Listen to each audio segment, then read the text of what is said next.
You're watching KWQC TV6, Davenport, the station that cares for you. Live from the Quad Cities' #1 station for news. This is KWQC TV6, Quad Cities Today. Good morning, and thank you so much for waking up with us here on Quad Cities Today. Good morning, everyone. It is your Tuesday morning, and Kevin, roads are slick out there this morning with a little bit more of that freezing rain. Yeah, and it looks like those slippery roads are going to transition a little more north of the Quad Cities as we get towards the morning commute. So some improving conditions here locally, but deteriorating conditions in other parts of the area. So yeah, just kind of been par for the course here recently. And as you take a look at the current road conditions, partially covered now in and around the Quad Cities.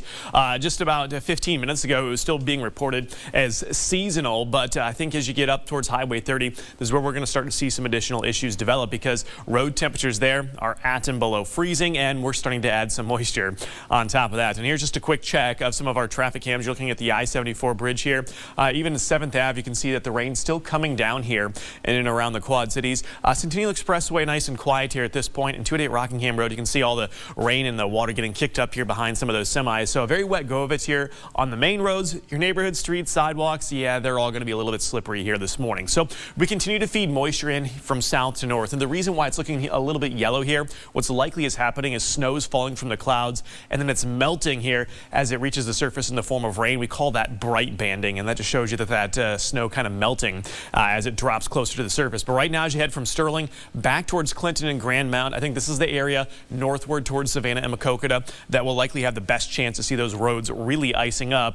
South of the Quad Cities, you might get some sleet mixing in, but overall is mainly going to be a rainfall event here from Burlington to Mount Pleasant and to Galesburg and Kewanee here over the next couple of hours. Now, we still have the winter weather advisories in effect across the entire area, and along with it, our first alert day in effect. But you can see the moisture extends all the way back to Kansas City. So from now through about 9-10 o'clock, we'll maintain the chance for some scattered showers here through the area, which means another wet start here to our morning. We're at 38 officially, though, in Moline, one of the warmer spots in the area, down to 31 in Clinton, 32 in Galesburg. I think most of us kind of just hang steady where we're at right now. In fact, you kind of just settle in to the mid-30s here through about 7, 8, 9 o'clock. Now, by 10 this morning, this is when we start to see that column bear get cool enough that you might see a few snowflakes mixing in. So we'll talk more about that and more on the next chance for rain here on Wednesday morning in your first alert forecast.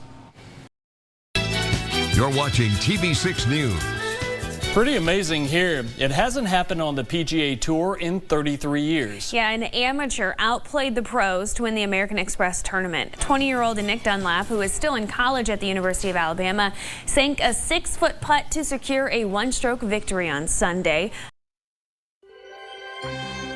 This is a TV6 Quad Cities Today update. Good morning. It's 8:27. I'm Dustin Nolan with your TV6 News update. This morning, the suspect in a killing spree in Illinois is dead. According to police, Romeo Nance, the suspect, shot and killed 8 people in Joliet, Illinois. Police found 5 bodies in one house and 2 in the house across the street. They're also linking the death to a third home where another person was found dead. Now, the suspect was found in Texas by U.S. Marshals. He died by suicide when confronted. Investigators have not yet determined a motive, but say the suspect knew the victims. Now, they have not been identified, but are believed to be from the same family. Iowa's Attorney General says TikTok is lying to parents about the kind of content it shows their kids, and a lawsuit filed in state court. The Attorney General says though the app is rated for ages 12 and up, it shows minors videos that aren't appropriate. The U.S. Supreme Court will decide if states' attempts to regulate social media violates the Constitution. Kevin's got your forecast next.